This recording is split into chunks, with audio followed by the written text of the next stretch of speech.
Hi, good afternoon. Oh, good morning over there in the Philippines. Kumusta kayo?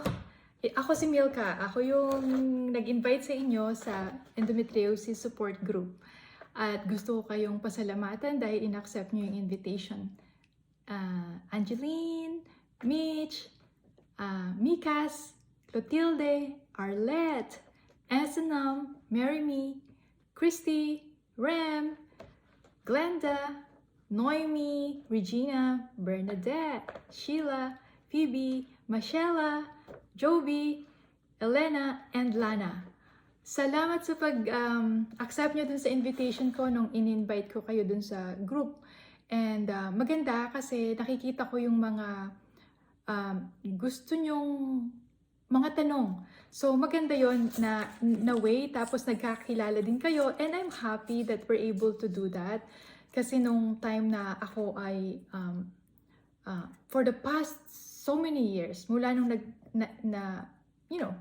na-diagnose ako, wala akong kilala na may endometriosis na pareho ang pinagdadaanan sa akin. So wala akong nakakausap, that was 2021.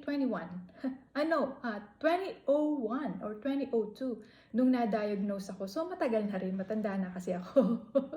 So wala pa rin mga information, walang social media. Ang pumupunta ako sa mga hospital libraries, wala akong makitang mga journal study or whatever na pwede kong malaman about endometriosis. So natutuwa ako dahil ngayon mas mayroon ng mga research and may study na at marami na ding nakikinig tungkol sa o mga doktor na naririnig yung salitang endometriosis at saka yung mga marami. Kasi nung panahon natin, I don't know kung ilang taon kayo, mga bata pa kayo. Nung ako'y 20s, wala akong naiintindihan, kundi merong akong kalaban dito sa loob ng tiyan ko na every month is pinapahirapan ako. So, ang dami nating pag-uusapan kasi I suffered for 30 years with this kind of disease, but for 5 years now, I'm so happy kasi parang bagong buhay. Ngayon ko lang nalaman na mayroon palang buhay na walang pain. And these new things that I found, I can't keep it for me. I want to share it because ayoko na may bata na mapatulad sa akin to suffer that long. Hindi makatarungan. Hindi makatarungan.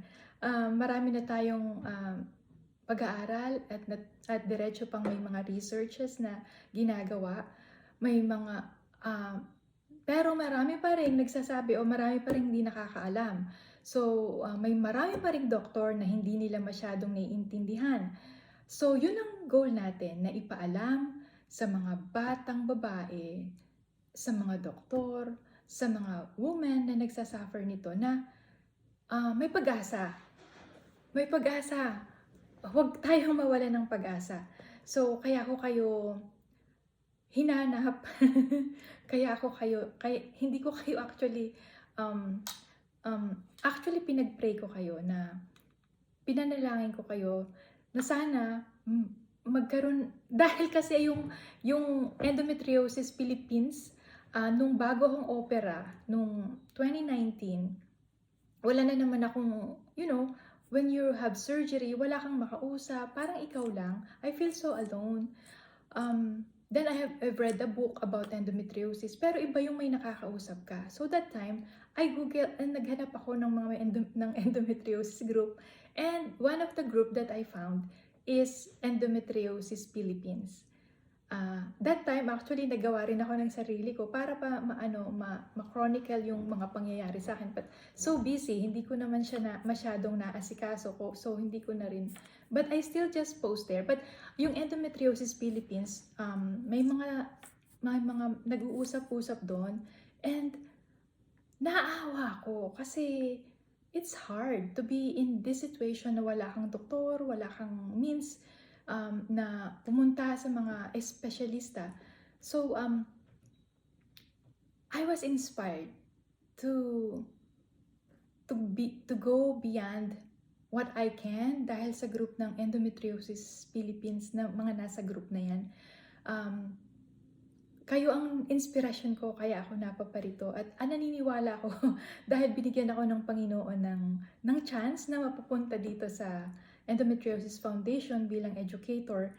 Ngayon, alam ko ang purpose ko dahil alam ng Panginoon kung anong pinagdaanan ko, alam ko kung sino ang, ngayon ko nga lang nalaman na yung pala, may katuturan pala yung paghihirap ko ng 30 years. Dahil pala, ito pala yung gagawin ko. Nalaman ko yung purpose ko sa buhay.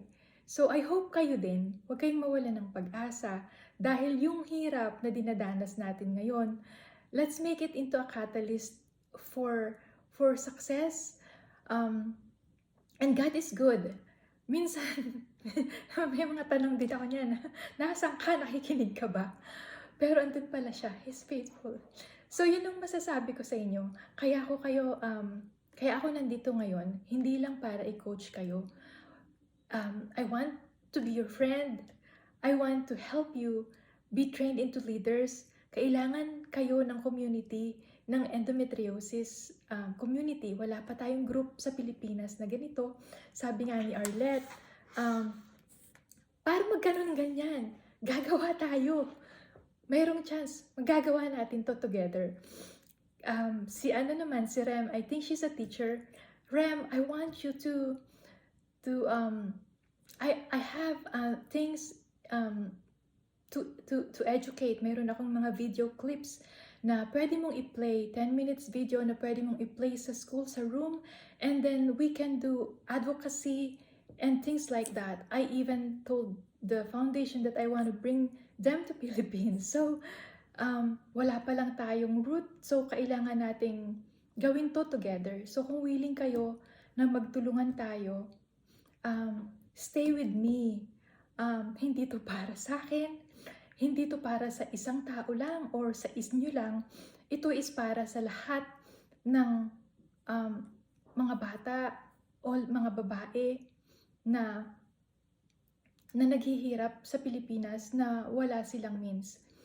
Ito ang goal natin. So, salamat ng marami sa pag-re-response nyo. We'll meet again. May mga questions kayo. Gusto ko lahat masagot yon. I'm just very busy at this time, but I will do my best na masagot yung mga tanong nyo. Okay, thank you. Bye-bye.